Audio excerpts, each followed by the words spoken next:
বিদ্যালয়ে যারা পড়াশোনা করে আর আমাদের বিদ্যালয়ে যারা পড়ে বাচ্চাদের মধ্যে অনেক পার্থক্য আছে।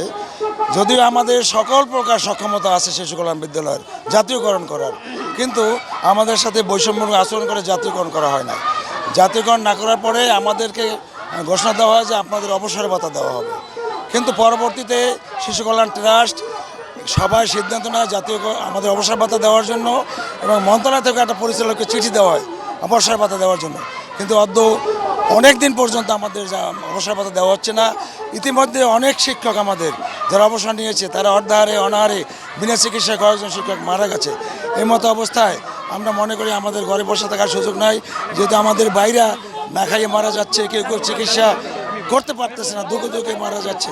কাজে এই অবস্থায় আমাদের জাতীয় অবসর ভাতা যাতে অনতিবিলম্বে দেওয়া হয়, এবং এই যে পরিচালক আমাদের কাজগুলো করে নাই, বৈষম্য সৃষ্টি করে রেখেছে, তার অবসর আমরা চাই।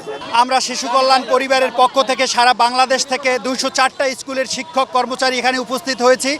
আপনারা জানেন যে 1989 সাল থেকে এই স্কুলগুলো পরিচালিত হচ্ছে। শ্রমজীবী পিছিয়ে পড়া শ্রেণীর বাচ্চাদের আমরা পড়াশোনার দায়িত্ব নিয়েছি, যা রেজিস্টার আদলে পরিচালিত হইতো। কিন্তু 2013 সালে বাংলাদেশে সব রেজিস্টার স্কুল সরকারিকরণ করা হলেও পরিচালকের স্বেচ্ছাচারী এবং শোষণমূলক মনোভাবের কারণে আমরা শিশু কল্যাণ প্রাথমিক বিদ্যালয় সব শর্ত পূরণ করা সত্ত্বেও আমরা জাতীয়করণ থেকে বঞ্চিত হয়েছি। আমরা এই বৈষম্যর বিরুদ্ধে আমরা এই জন্য অবস্থান নিয়েছি। 2013 সালে যখন স্কুলগুলো জাতীয়করণ করা হয়, রেজিস্টার স্কুলগুলো, তখন আমাদের শিশু কল্যাণ স্কুল জাতীয়করণ থাকা সত্ত্বেও এই স্কুলের পরিচালকের স্বেচ্ছাচারিতা এবং তাদেরকে খুশি করতে না পারার কারণে আমাদের স্কুলগুলো জাতীয়করণ করা হয় নাই। শুধু এখানে বলা হয়েছে যে সরকারি প্রাথমিক বিদ্যালয় নেয় শিশু কল্যাণ প্রাথমিক বিদ্যালয় শিক্ষক কর্মচারী ভাতা বেতন ভাতা পাবে। এখান থেকে এই কথা বলে আমাদের জাতীয়করণ থেকে বঞ্চিত করা হয়েছে। 2011 সালে প্রবেদনমালায় শিশু কল্যাণ ট্রাস্টের কর্মকর্তা কর্মচারী এবং শিশু কল্যাণ প্রাথমিক বিদ্যালয়ের শিক্ষক কর্মচারীদের অবসর ভাতা প্রদান দেওয়া থাকলেও সেই ভাতা আজও পর্যন্ত দেওয়া হয় নাই। এবং এখানে এবং শিক্ষকদের যে চিকিৎসা ভাতা বিনা চিকিৎসা মারা যাচ্ছে, সেই সিটে থাকা সত্ত্বেও তাদেরকে চিকিৎসা ভাতা দেওয়া হয় নাই। তা আমি বলবো যে আমাদের পরিচালক মহোদয় মানে যতগুলো পরিচালক ছিলেন যারা এসেছেন তাদের স্বেচ্ছাচারিতার কারণে আমাদের শিশু কল্যাণ প্রাথমিক বিদ্যালয়ের শিক্ষক কর্মচারীরা বারবার বৈষম্য শিকার হচ্ছে।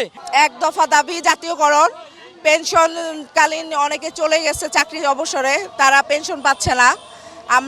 আমাদের স্কুলের বেতন বন্ধ, অনেক শিক্ষকদের বেতন বন্ধ।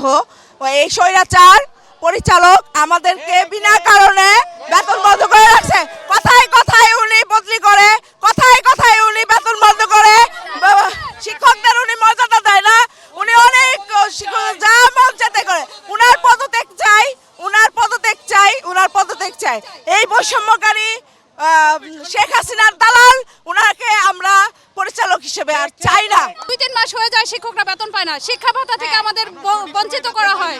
এবং আমরা অন্যান্য শিক্ষকদের মতো আমরা কোনো টাইম স্কেল নাই, আমাদের 8 বছর 12 বছর পরে টাইম স্কেল দেওয়ার কথা সেটা দেয় না।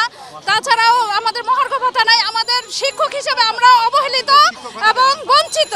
আমরা শিক্ষক হিসেবে মর্যাদা চাই এবং জাতীয়করণ চাই, এবং সরকারি প্রাইমারি স্কুলের মতো আমরা সমস্ত সুবিধাগুলো চাচ্ছি। 1-2 তারিখের মধ্যে কোনো বেতন হয় না।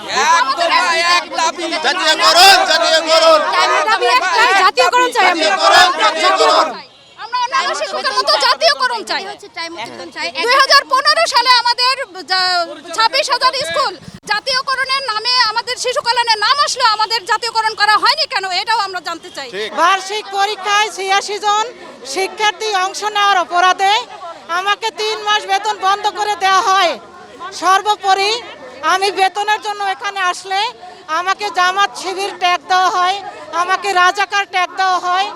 এমনকি এই পরিচালক নিজে আমাকে বলছে যে তুমি স্কুলে কি কি করো, তোমার শরীরে আমি ক্যামেরা লাগাই দেব, সেই ক্যামেরায় আমি দেখব তুমি কি কি করো। আমাদের যে বিষয়টা হচ্ছে 2013 সালে সিক্রেট অনেক বিদ্যালয় এমনকি কমিউনিটি বিদ্যালয়গুলো জাতীয়করণ হয়েছে, কিন্তু আমাদের এই বিদ্যালয়গুলো জাতীয়করণ হয়নি। তবে তিনি বলেছিলেন যে জাতীয়করণ না হলেও জাতীয়করণ যে বিদ্যালয়গুলো আছে সরকারি বিদ্যালয়, সেই বিদ্যালয়ের শিক্ষক এবং কর্মচারীদের ভিতরে আমরা সকল সুযোগ সুবিধা পাবো।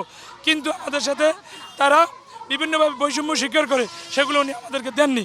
কিন্তু এর আগে যত পরিচালক ছিল তারা অনেক কাজ করেছেন, কিন্তু উনি 3.5 বছর এখানে আসার পরে কোনো কাজ করছেন না। উনি স্বেচ্ছাচারীভাবে উনি আমাদেরকে এই হয়রানি করছেন। শিক্ষকরা যে দাবিটা এখানে নিয়ে আসছে, আমরা চাচ্ছি সেই দাবিগুলো বাস্তবায়ন যেন হয়, এইটা হচ্ছে আমার কথা। কারণ এখানে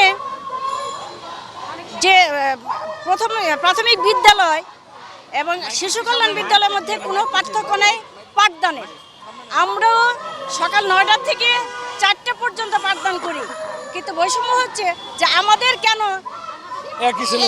একই সিলেবাসও আমরা এখানে পাঠদান করাচ্ছি, সেখানে আমাদের কেন জাতীয়করণ হবে না, পেনশন হবে না, অবকাঠামো হবে না, শিক্ষা ভাতা হবে না, সেটা তো মাইনে নেওয়া যায় না।